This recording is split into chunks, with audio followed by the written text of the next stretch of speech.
Hello and welcome to another video. Today we are going to be doing something a little bit different and talking about the progression of the 7 videos that I uploaded on Instagram last week. So let's have a listen to the 7 days and then we'll debrief afterwards. Here we go.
Wow.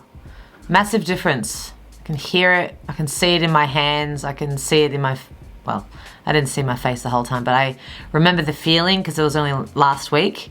So day 1, I could hear the groove in my mind, in my head, and I still was sort of, because I haven't played this sort of groove really much, and so I really wanted to get it under my hands and get the ghost notes and the bass drum talking to each other, as well as the ride cymbal powering through. It's very a high energy type of groove when I heard it originally from a song that I was learning. And so yeah, day 1 felt like I was still in my head about it. I was still thinking about it a little bit, and I literally only just learnt it probably an hour before I recorded it. And so that was day 1, and you can see and you can hear that the ghost notes and the relationship, especially between the ghost notes and the bass drum, isn't very strong. It's still very, what word would you use? Sharp. There's not much flow there. It feels sharp. I don't know if that makes sense. Day 2, massive improvement in day 2 already. We can hear that the ghost notes are starting to flow much better, and I think that's I played it a lot between the 2 days, so there was a lot of improvement there.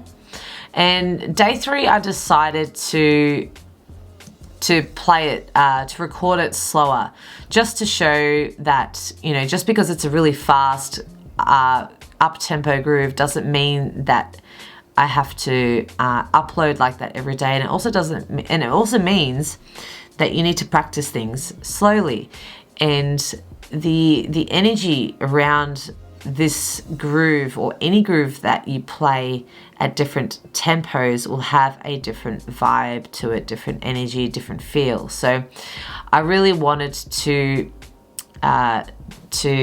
try to experience this groove in a different level, on a different level, tempo wise, while still keeping the characteristics of it strong. So day 4, I kind of really sort of even slowed it down even more and changed it texturally. Like I played with mallets instead. Yeah, that was probably the furthest I steered away from it. Day 5, I actually think was probably one of the, I went back down again, because I started to, as in I went down in, I think I got worse on that day, which is interesting. The tempo was at a faster speed, getting up there again, and I think it was about 135 from hearing it. Yeah, I felt like I got worse on day 5. Just wasn't really flowing there. But it is what it is, and I uploaded it anyway, which is very hard to do. But the purpose of these videos is to show the progression. So I just went ahead and did it. Day 6, we're really here. I'm feeling much more just okay with it. I've had a good experience with it for the last 6 days. I've developed the relationships between all the limbs and the sound that's going on in my head. I've gotten comfortable with the energy of playing at that level as well. So it's really starting to come together. I still wasn't very, there will always be that part in my mind where I'm like, well, it could be better. It's always been there, and I can't always listen to it. I really need to override that sometimes and just be okay with where I am, because that's where I am. That's just it. I'm there where I am where I am meant to be, and I've got to be okay with that in order for me to progress. So I left it there. And day 7 really was definitely probably the best. I played that at 145 BPM, so up to tempo of the song. And again, yeah, it can still be better, and I've still got things to work on because I'm not really varying what I'm playing in the bass and the snare. It's still all the same, and I could definitely change the rhythms here and there about what I'm playing on the ride cymbal and the hi-hat and stuff, but I really just wanted to work on that groove and that one feel. But yeah, day 7, so comparing the progress from day 1 to day 7 is a massive difference.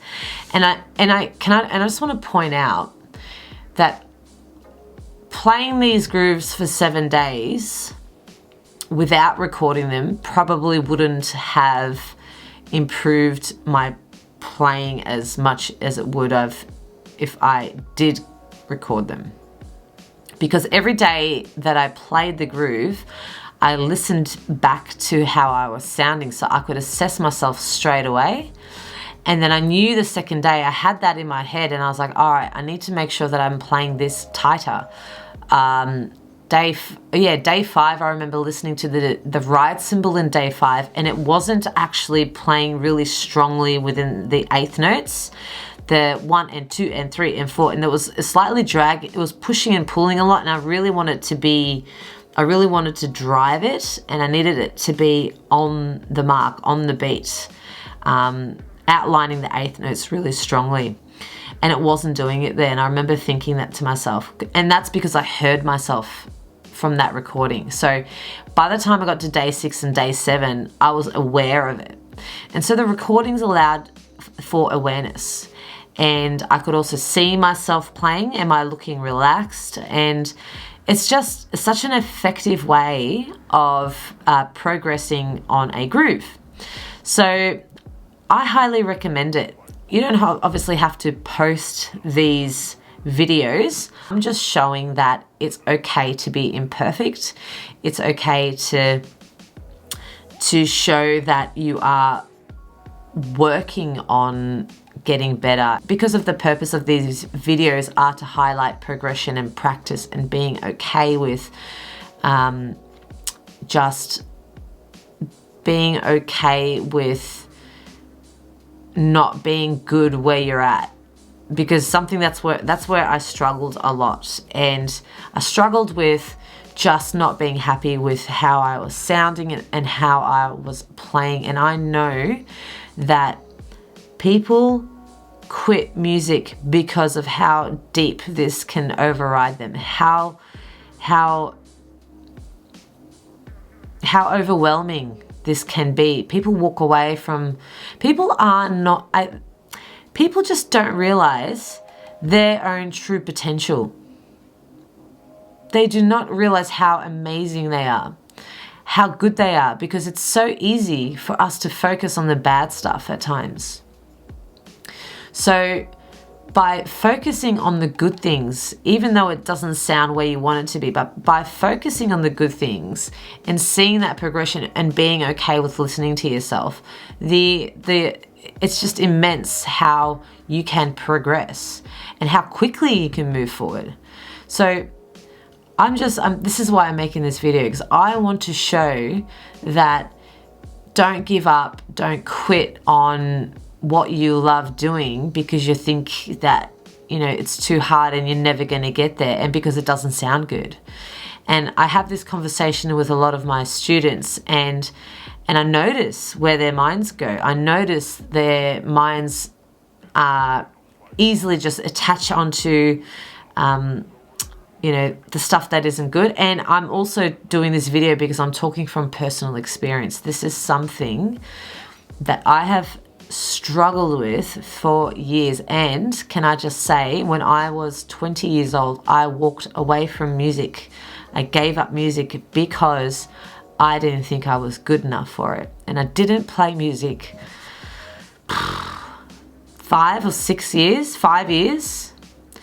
And, you know, I can't imagine my life today without it.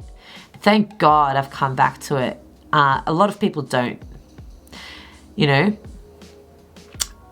So I just want to, it starts with the little stuff. So anyway, I hope you enjoyed this video and got something from it. And if you did, like, subscribe,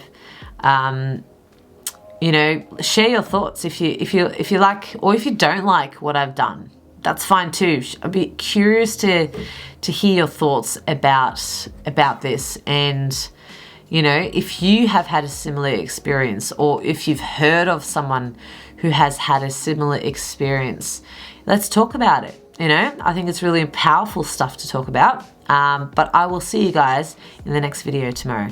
Thanks. Bye.